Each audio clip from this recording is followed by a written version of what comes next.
So hello and welcome back, and today I have the actual fossils that I got from Baumaris fossil site. It seems to be very rich in these, can you see? I can't see, the sun's pretty much in the camera, of these Lavenia fossils, but there's should be a lot more than just Lavenia that you can find there. Okay, so I just take all these ones that are not Lavenia out. You can see how many I got.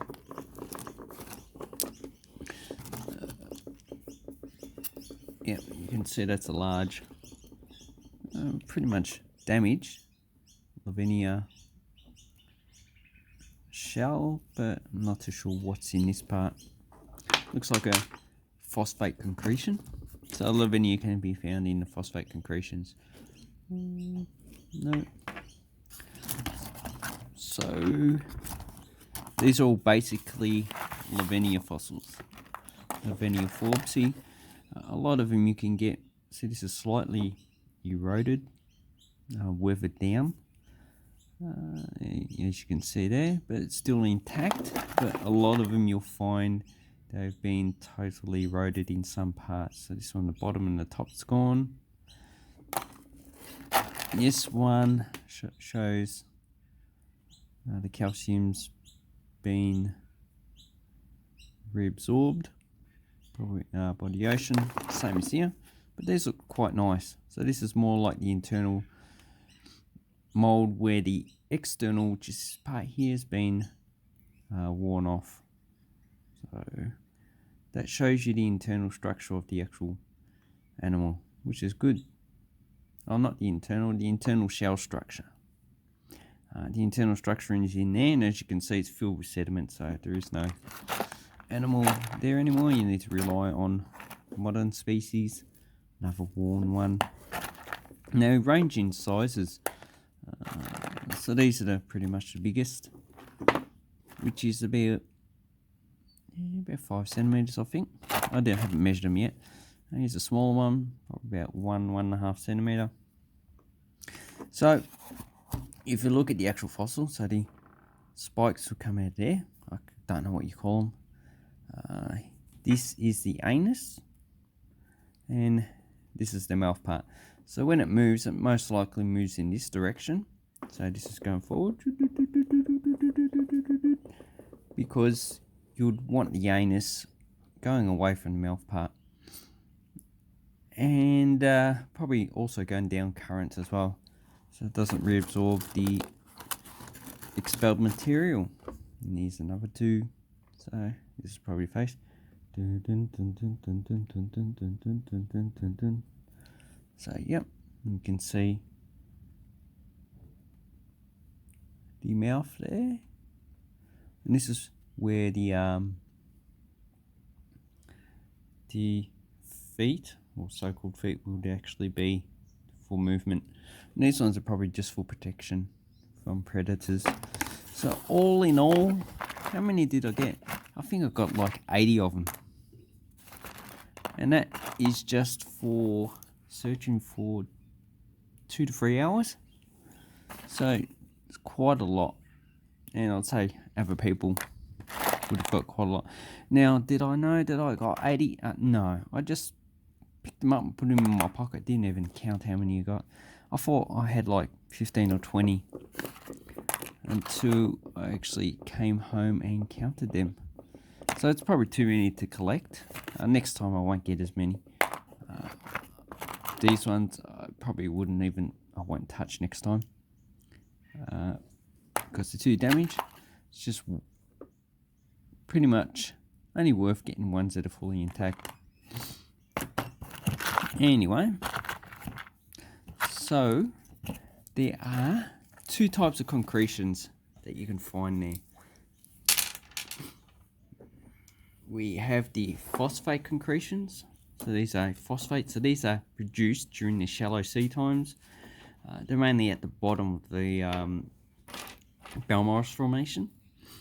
And these ones can contain fossils. So the crabs and mud lobsters, which the mud lobsters form these tubes that you can find. you can find in these phosphate concretions. So these are pretty much ionized. So, yep. So these ones are quite common as well. So these are the homes of the mud lobsters. You can find them in the cliff face, but you can also find them scattered all over the beach. And a lot of other things are also being formed iron concretions. And this is another one, just a large blob. Looks quite nice. So these are the two concretions that you can find. This one most likely it could contain fossils, but this was most likely caused after the uplift. So the uplift is replacing probably some of the phosphate, which if we look at this one, phosphate's been eroded and weathered away. So this one's probably been bored by something, and phosphate will slowly disappear. So if it's in the cliff face and it's been eroded, it could be replaced by iron oxides or whatever else that produce these harder concretions. So these are actually quite hard,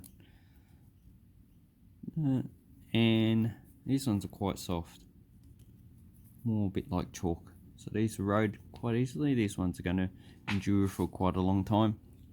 So they're the two concretions. Just remember, this one you can actually find fossils in. This one generally you don't. Usually is a fossil or you replace. So this one's another one. Now I've got this one, not too sure what that is. It's in a phosphate. It might have surrounded a vertebrate at one time, so that's why it gives it a weird shape, which doesn't look like most of the other phosphate concretions. And also, you know, this one looks like a shark tooth. I'm not too sure if it is. Could be just a shark tooth in the concretion. So I need to open it up and find out. As well as this one, that also might be just, you know, just a similar occurrence in the form of a shark tooth. Might not be. Also, we have this one here. It looks like a shark tooth. I'm not too sure until we actually scrape the crap off it. But this might be just an iron concretion. So, as far as I know, I didn't find any shark teeth. And you can see this is a small phosphate concretion. This is a small iron concretion. Okay, you can get them on all different types. And also these ferrous concretions, they can be mistaken for fossils too. And also some fossils are this colour, so they probably have been ionized. Like the inner ears of the dolphins and the whales that you can find on the beach. So it's the first time I've been there, so I'm not too familiar with the actual fossils. So there's another Lavinia one that's in a phosphate concretion. Oh, this one is a fossil. Probably not worth collecting, but you know, looks like it might be Lavinia broken in half. But that's in a phosphate. And this one, I'm not too sure. Looks like it might contain some fossils.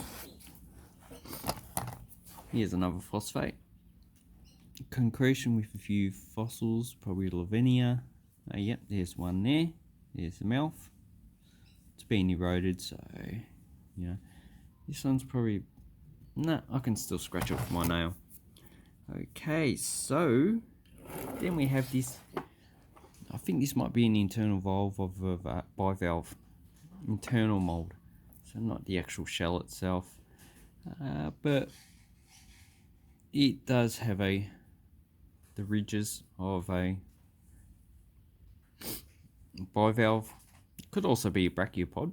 I'm not too sure. I didn't actually see any on the beach. I did see them in the cliff. I think I saw oysters or something, but it's a bit hard to tell. So it's another iron concretion. So here's a hard surface of an iron concretion. This is how they form a lot of the times. So as the water percolates down, it would concentrate the actual iron into these formations. And a lot of the other minerals would be leached out. So that's why it looks red. And the same with these two. So this one's another one. Anyway, they're just good to collect if you like to collect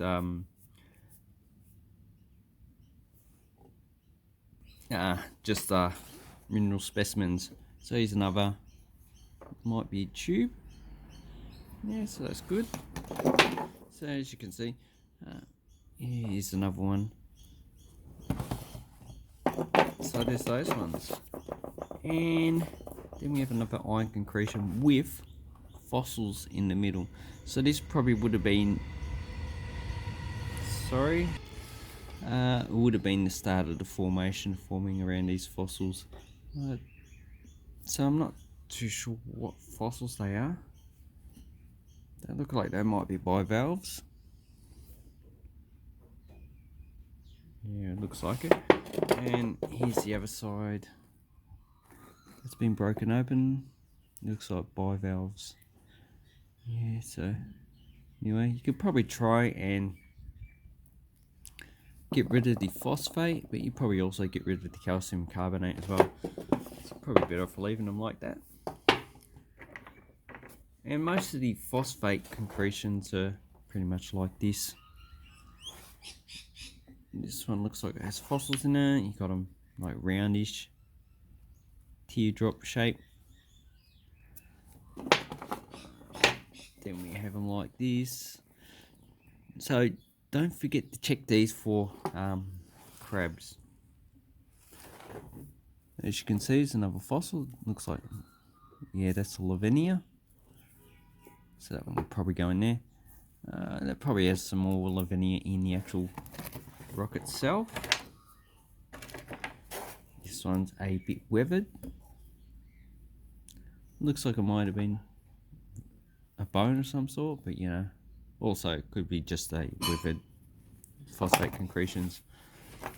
So when you're looking for crabs, they'll probably be in like a solid part without an indenture, but this one does have fossils in it, so that might be a bryozoan actually. Okay, so the phone actually overheated before, so sorry about that. Anyway, so I've got quite a few fossils from Baumaris, and you know, this concretion, most of the concretions are something like this, or even something like this. So this is either could have been wrapped around like a vertebrae. So it looks like I have some ridges there and there. So that one you need to actually break open to find out. So when these were formed, they would have been rounded by the action of the ocean at the time, like probably about 6 million years ago. So that's why these are rounded. And when they're out of the cliff, they just get rounded even more. So it's the actual concretions. This is larger concretion, phosphate should I say. It does have fossils, so this one might actually have contained a crab. Might be the actual claw there, but I'm not too sure. So they could be just Lavinia fossils as well. So that one, this looks pretty much like a crab claw. Anyway, so that's why I kept that one. But my favourite, if I move the other fossils out of the way, is this one. So this is a large slab of Baumaris sandstone. I think the Baumaris sandstone is going to be redescribed as a Sandringham sandstone. I'm not too sure. And the Red Cliffs, what is it? Red Bluff, that's it. Red Bluff sandstone up the top, probably described as the same material, just at a shallower depth. But as you can see, this one's got bivalves, a lot of bivalves. This one looks like an oyster. This one, I do have a PDF of the actual fossils, so I need to look that up. Another bivalve. So if you break it open, got another small one there. Break it open, it would actually show you a lot more fresh material. There's another bivalve in there. Looks like it's inside a Lavenia cast. Anyway, so this is a good large rock to actually keep. It's been quite eroded, that's why it's quite rounded. It's just a large slower rock. Anyway, so this one you could probably try and get the fossils out of it. So that is what I got from Baumaris fossil site. Now I would say that this day was actually a poor collecting day. There's probably been quite a few people there over the last few days. It's been there hasn't been any storms, so a lot of the material would have been collected that is of good quality. So the best time to go is probably after a storm, not during the storm, but after the storm has passed. You go there at low tide, and you should be able to get some better material, especially shark teeth. People there, we're mostly looking for shark teeth. You can also get some vertebrates as well. Get some vertebrates. As I said before, this one I'm not too sure if it actually is. No, you can get some, shark teeth. I'm not too sure if that is actually a shark tooth. Need to get rid of the phosphate. Could just be a rock. Anyway, thank you very much for watching my video. I hope this helps you with your fossil collecting. I will be going back to Baumaris at some stage, probably in 1 or 2 months, and seeing what happens. Also, with the low tides, usually every second week the low tide is during the day, and then like this week low tide's during the day, next week the low tide will be at night time. So you need to pretty much wait 2 week intervals. And if it's a sunny day like it is today, a lot of people will be going there. If it's cold, windy and wet, fewer people would actually go to these locations. Anyway, thank you very much and have an awesome fossil collecting time. If you have any questions, leave it down below. Bye bye.